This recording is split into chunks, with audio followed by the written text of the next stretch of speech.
All right, folks, in a previous video, we talked about the descriptive category of research methods. We also talked about the correlational methods, and now we're going to look at the experimental methods. Again, this is the third category of research methods. So the experimental method is one in which you conduct experiments. And experiments are really nice because they allow us to determine what are called cause and effect relationships. That's just a fancy way of saying that in an experiment, we try to keep all these different factors the same, and then when we compare between two groups or two exposures, if there's been a change, then it's due to this thing that we manipulated or changed. So the experiment has an advantage over the other methods in that you can say one thing caused a change in another. And it has two variables that you need to be familiar with, two names of variables. First of all, the independent variable is the one that you manipulate. It's the one that you vary or change. I'm going to give you an example on another slide where we look at an experiment, and I think it will become clear to you that the independent variable is the one that you're changing in some way.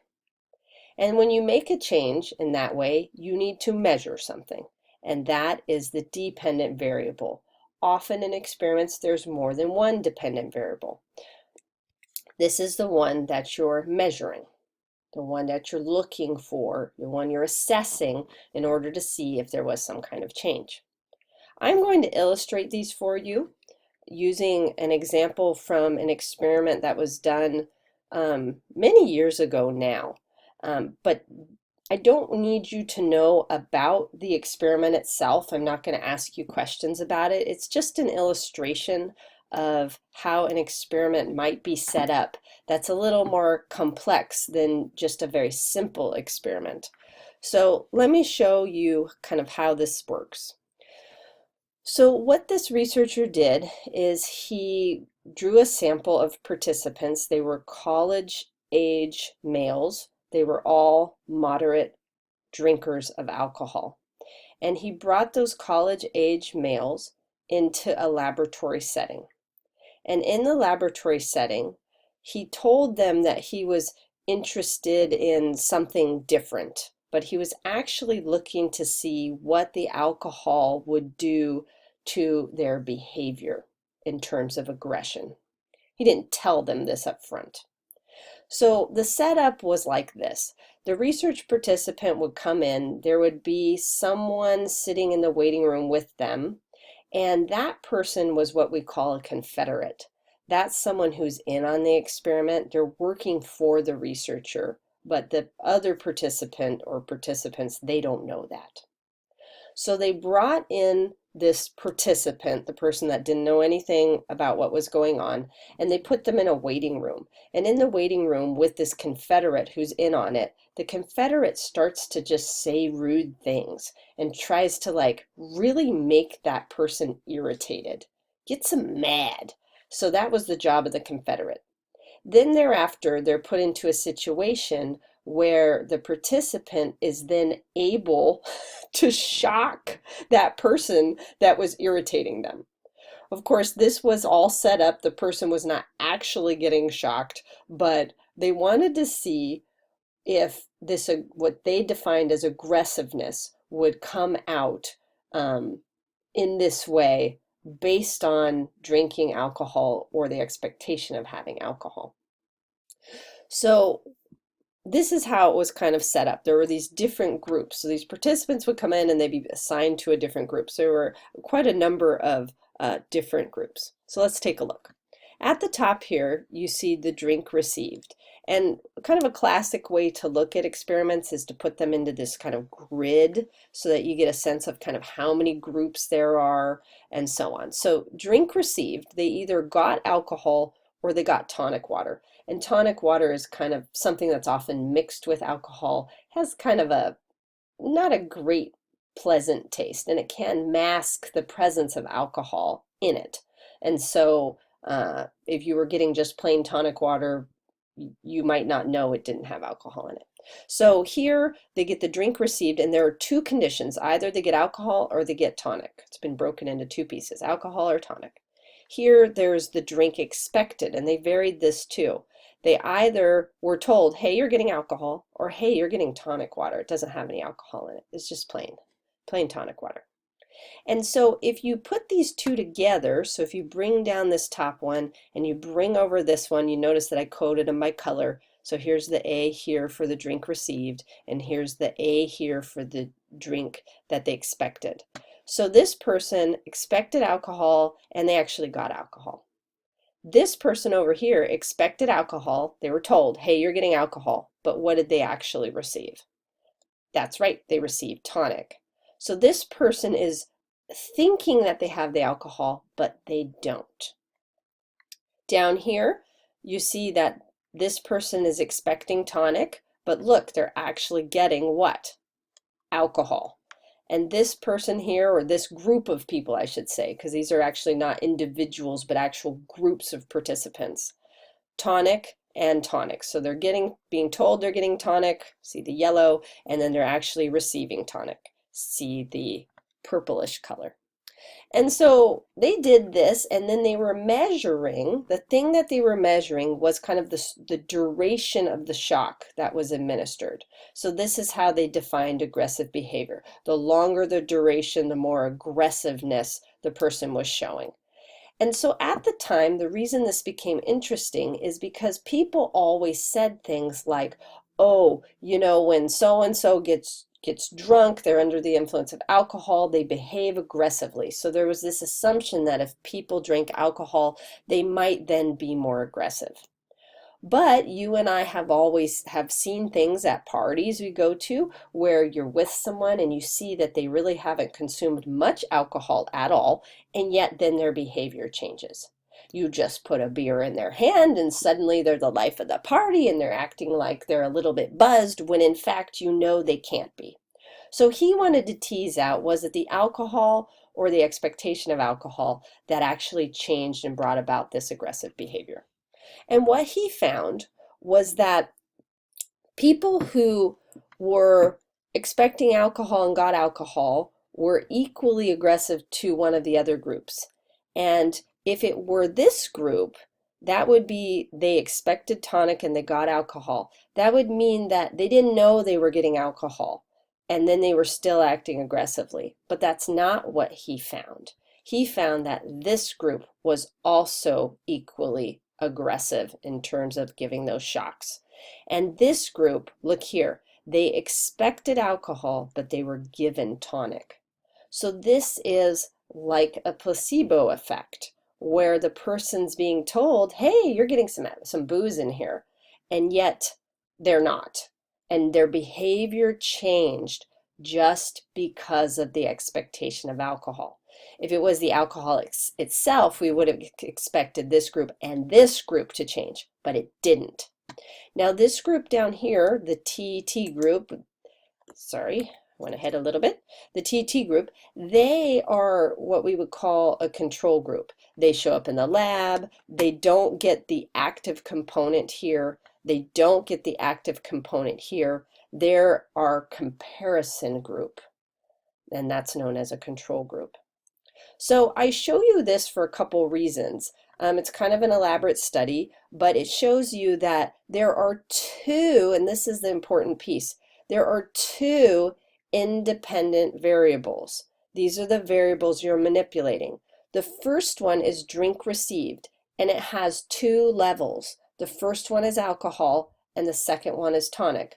Level is just a way to describe how you break those groups up. It doesn't mean one comes first or is a higher level or lesser level. It doesn't mean that.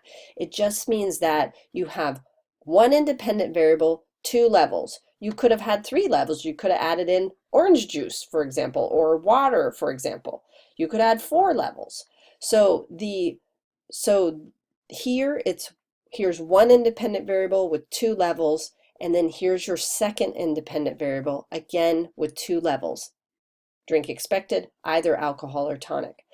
I like this example because for students, independent variable can be very confusing for them because they think, well, how many are there? There's all these different groups. It gets confusing. So what you do is you look at kind of what are the different variations, and that tells you how many levels there are. And then you have to give that a name of some kind. And usually in a research experiment, they give it a name. If you were making up your own experiment, then you'd name it, and then you'd name your 2 levels, or you'd have a second independent variable, and you'd name how many levels that you had.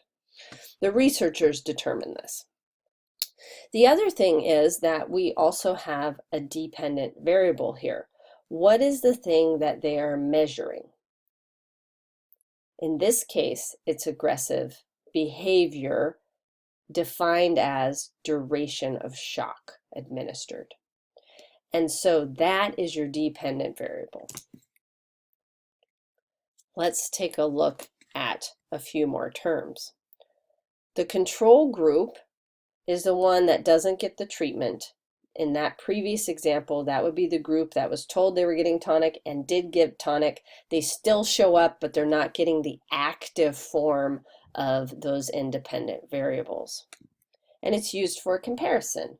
So maybe the group that thought they were getting the alcohol is more aggressive, but compared to what? It offers a comparison of this person didn't think anything was happening. What's the comparison there? So it allows us to compare more. Also, the placebo. This is a great term for you to be familiar with. You probably already are familiar with it. It's an inert or harmless substance of some kind, at least in trials like this. So where they went in and they said, okay, we're going to give you alcohol, or we're not going to give you alcohol, we're going to give you this other thing. It's the tonic water. The tonic water doesn't do anything to you. It just has some minerals in it. It's not going to make you be more aggressive. It's neutral.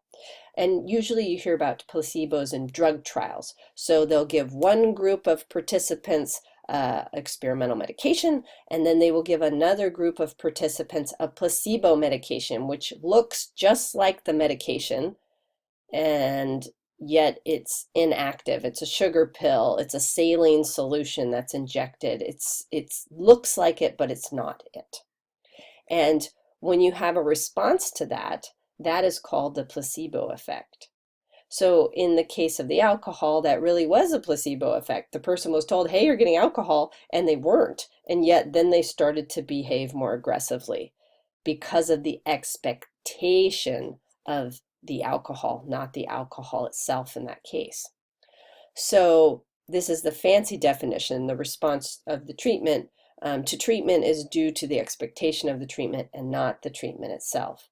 So if you expect something, then it makes a difference. For example, let's say I give, you have a headache, and I say, oh, you're my friend, and I say, oh gosh, I have this thing that works wonders, just swallow this, and I give you a Tic Tac candy, and you swallow it, and after a few minutes, oh, you feel so much better, and you want to know, well, what was that?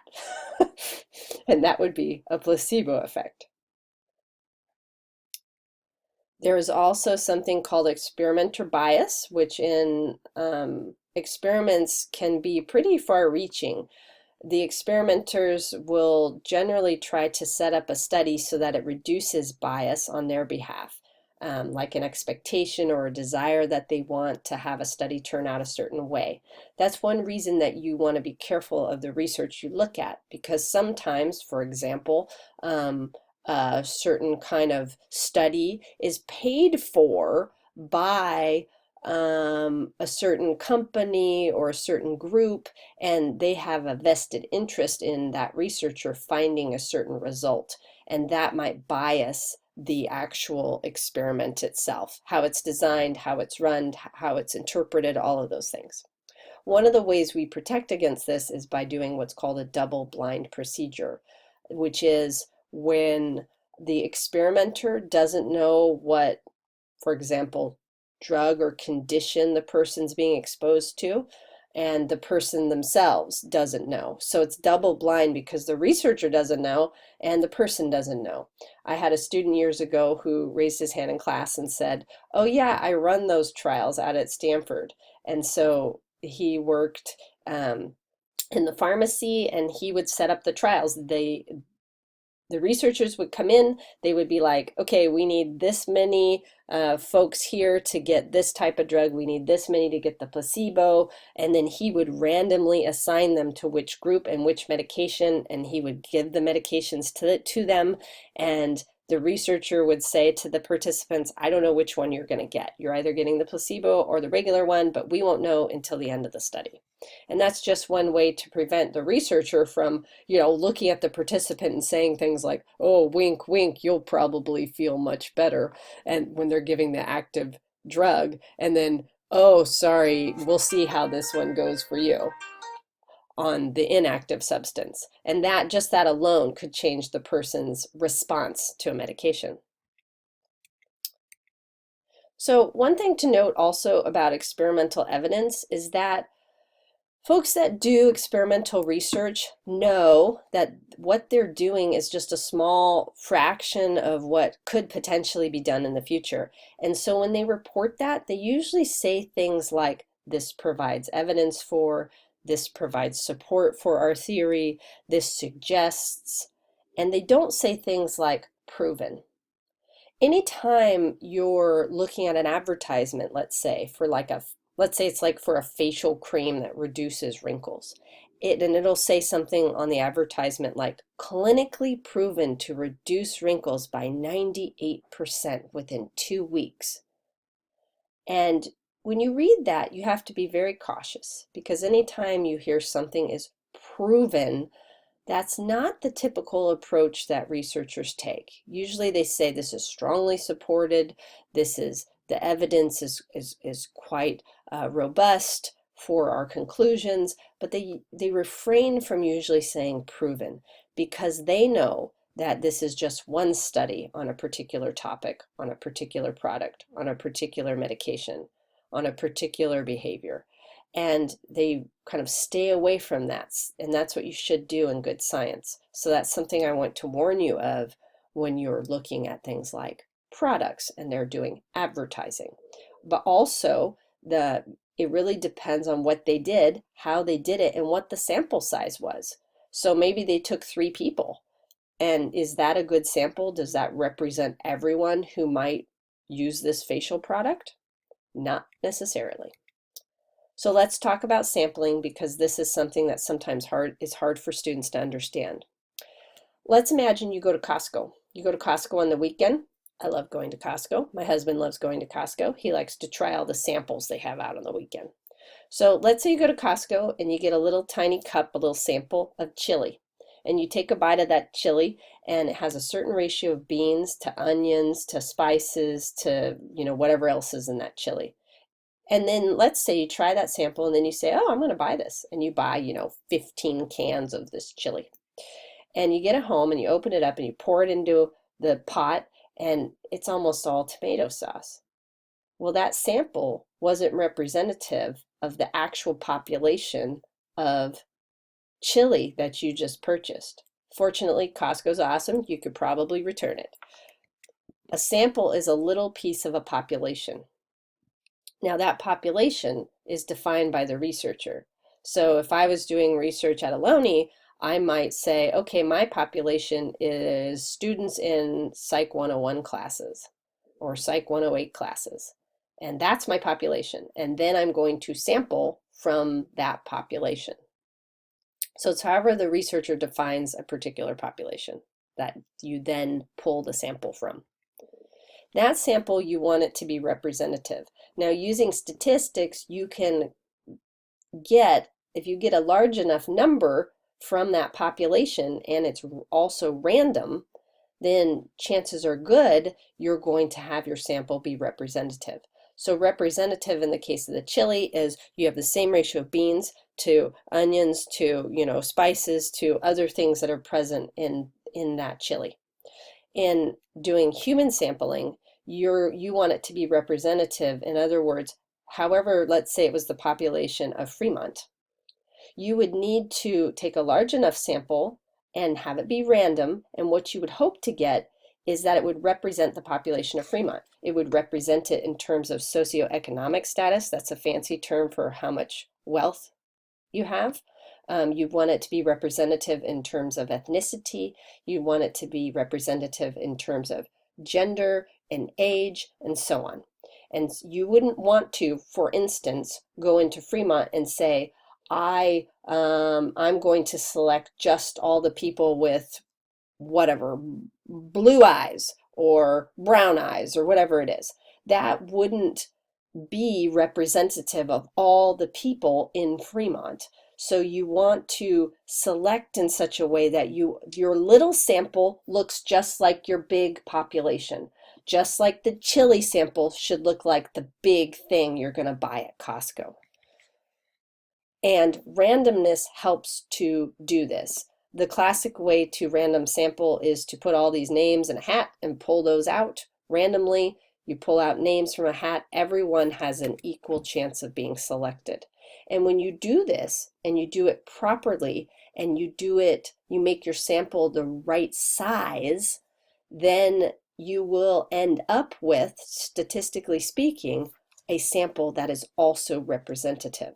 So random means everyone has an equal chance of being selected. Representative means that that sample looks like your population, however you define your population. I also want to point out to you that when you're reading research, you have to be very cautious because a lot of psychological research is done on kind of middle class, kind of Caucasian Americans, and they tend to be from universities. So they tend to be university students, kind of middle class university students. And when you take a sample from that population, in reality, that sample only applies to that population. But in research, they will try to then broaden that out and say, well, it's likely that this would also apply to, others beyond our sample and population. So when you're reading that research, always be really interested in how did they get their sample, how big is it, and where did it come from? Because where it comes from is going to tell you about where it actually applies. Now, to end this little section, I have just an example that you can practice with about Dr. Tim, and he's studying the effects of study skills training on test performance. One of the groups, so I'm missing an of, one of the groups gets study skills training and the other gets none, and the test scores are measured. So I want you to take a minute to try to identify the dependent variable and the independent variable. Now, one of those is going to have 2 levels. See if you can identify what that is.